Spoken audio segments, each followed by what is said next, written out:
Good morning प्यारे बच्चों। आज की डिजिटल क्लास में आप सबका स्वागत है। आज के वीडियो में हम सीखेंगे घरे सीखिए कक्षा 7 हिंदी जो जुलाई की आवृत्ति थी उसका स्वाध्याय। तो स्वाध्याय में सबसे पहले है कुत्ते की वफादारी। तो यहाँ पर एक चित्र दिया गया है और लिखा है नीचे दिए गए चित्रों को देखें। ये चित्र कहानी की नींव रखते हैं। आपको यह चित्रों को देखकर एक नई कहानी बनानी है। कुछ बातें ऐसी भी होगी जो आप अपने आप सोचकर लिखेंगे। तो यहाँ पर एक चित्र है कि एक बूढ़ा आदमी है, दादाजी, वो रोज सांप को दूध पिलाने जाते हैं और सांप है वो उसकी देखरेख करता है। तो हम है ऐसे ही कोई दूसरी कहानी आपको याद आए तो आप लिख सकते हैं, जैसे मैंने यहाँ पर लिखी है। इस चित्र में यानी कहानी में दादाजी सांप को रोज दूध पिलाने जाते थे। वैसे एक कहानी है, एक आदमी एक कुत्ते को घर लाया, उसे अपने साथ रखा। एक दिन रात को एक चोर वहां चोरी करने आया। चोर ने कहा, मुझे चोरी करने दो, मैं तुझे खाने में ताज़ा मांस दूंगा। तेरा मालिक तुझे सूखी रोटी ही देता है। तब कुत्ते ने जवाब दिया, तुम तो मुझे एक दिन ही अच्छा खाना दोगे यानी ताज़ा मांस दोगे। मेरा मालिक तो मुझे रोज खाना देता है, मैं दगा न करूँगा। और कुत्ते ने चोर को भगा दिया। तो बच्चों ऐसा कोई आपको प्रसंग याद हो तो आप लिख सकते हैं। आगे है पाठ 3 में आए कुछ मुहावरे नीचे दिए गए, इनका अर्थ लिखे और वाक्य में प्रयोग करें। तो पहला है कोई चारा न होना यानी दूसरा कोई उपाय न होना। इससे वाक्य बनेगा कि लाखा को कुत्ते को गिरवी रखने के अलावा कोई चारा न था। दूसरा है आव देखाना ताव यानी कुछ सोचे समझे करना, कुछ सोचे समझे करना। आव देखाना ताव का अर्थ है कुछ सोचे समझे न करना। और इसका वाक्य बनेगा लाखा ने आव देखाना ताव कुत्ते को मारना शुरू कर दिया। फिर आगे है मार खा जाना यानी व्यापार में नुकसान होना। लाखा को इस बार व्यापार में मार खानी पड़ी। फिर आगे का प्रश्न है नीचे कुछ लिंग आधारित शब्द लिखे हैं, इनकी जोड़ी का शब्द लिखिए। तो हमें है स्त्रीलिंग का पुल्लिंग लिखना है, जैसे अभिनेता तो अभिनेत्री, फिर है गाय तो बैल, मोर तो मोरनी, घोड़ा तो घोड़ी, फिर है राजा तो रानी, देवता तो देवी, नाग तो नागिन, शिक्षक तो शिक्षिका, कुत्ता तो कुत्ती और शेर तो शेरनी। फिर आगे है दोस्तों हम यहाँ संज्ञा के बारे में जानेंगे। संज्ञा यानी नाम, हम पहले भी सीख चुके हैं नाम, जिसमें व्यक्ति प्राणी या स्थान को सूचित करने के लिए उसे एक संज्ञा दी जाती है यानी कोई नाम दिया जाता है। किसी भी खास व्यक्ति प्राणी या स्थान को सूचित करने वाली संज्ञा को व्यक्तिवाचक संज्ञा कहते हैं। तो बच्चों अभी संज्ञा के प्रकार हमें पढ़ने हैं। संज्ञा के कई सारे प्रकार है पर यहाँ 2 प्रकार दिए गए, एक व्यक्तिवाचक और जातिवाचक। तो व्यक्तिवाचक संज्ञा वो है जो किसी खास व्यक्ति प्राणी या स्थान को सूचित करता है यानी स्थान के बारे में बताता है।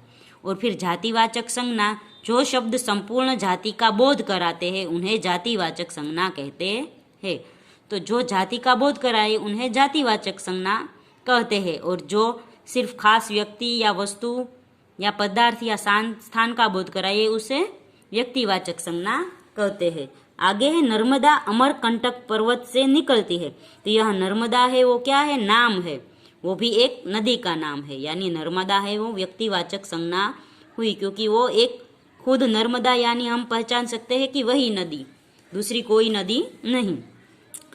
आप सब और हम सबको भी एक नाम दिया गया है, उसे व्यक्तिवाचक संज्ञा कहते हैं। फिर है सभी छात्र आज देर से आए, तो यह छात्र है वो जातिवाचक संज्ञा हुआ, यानी छात्र है वो सभी छात्रों के बारे में कहा गया, कोई एक खास छात्र के बारे में नहीं कहा गया। फिर यहाँ पर है वो व्यक्तिवाचक संज्ञा और जातिवाचक संज्ञा लिखनी है, जैसे मैंने लिखी है भारत, हिमालय, गाय, कुत्ता, वो है व्यक्तिवाचक संज्ञा है।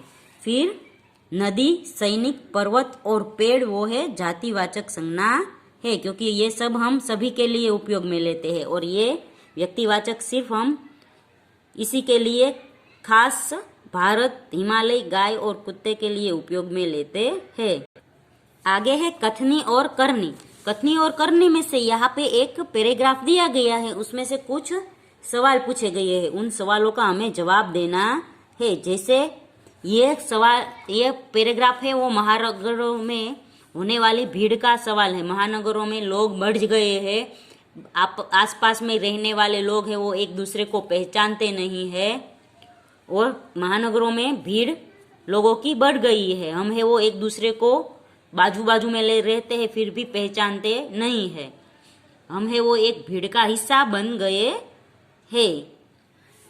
तो गद्यांश का एक शीर्षक होगा भीड़ में खोया मानव।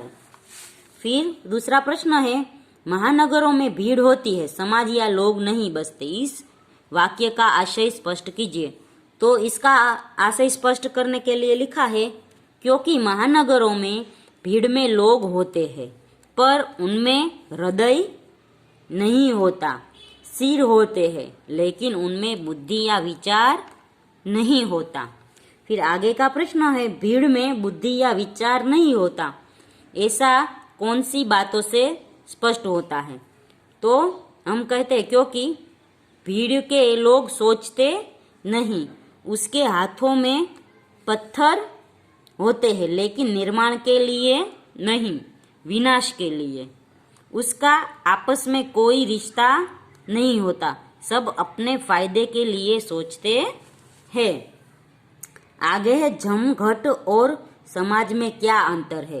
तो जमघट यानी भीड़, जमघट यानी लोगों की भीड़, और समाज यानी एक जाति या लोगों ने जो नीति नियम बनाए हैं उन्हें मानने वाले लोग। यह अंतर है, मानव को समाज में ही रहना पड़ता है। आगे का प्रश्न है फ्रीज आने से क्या हानि हुई है? तो फ्रीज होना यानी जम जाना।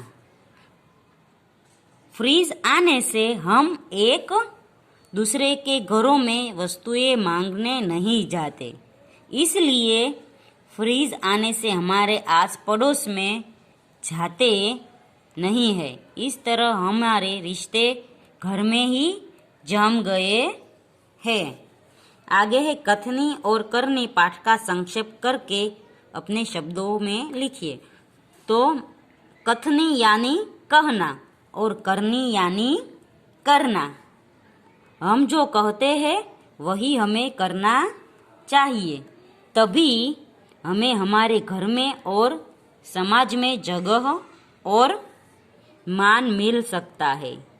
यदि हमारी कथनी और करनी समान न हो तो हमें मान नहीं मिलता, और कभी कभी हम हंसी के पात्र भी बनते हैं। हम जैसा बोले वैसा ही हमें करना चाहिए। इसलिए कहा गया है हो कथनी करनी एक समान, मिलेगा तभी सम्मान।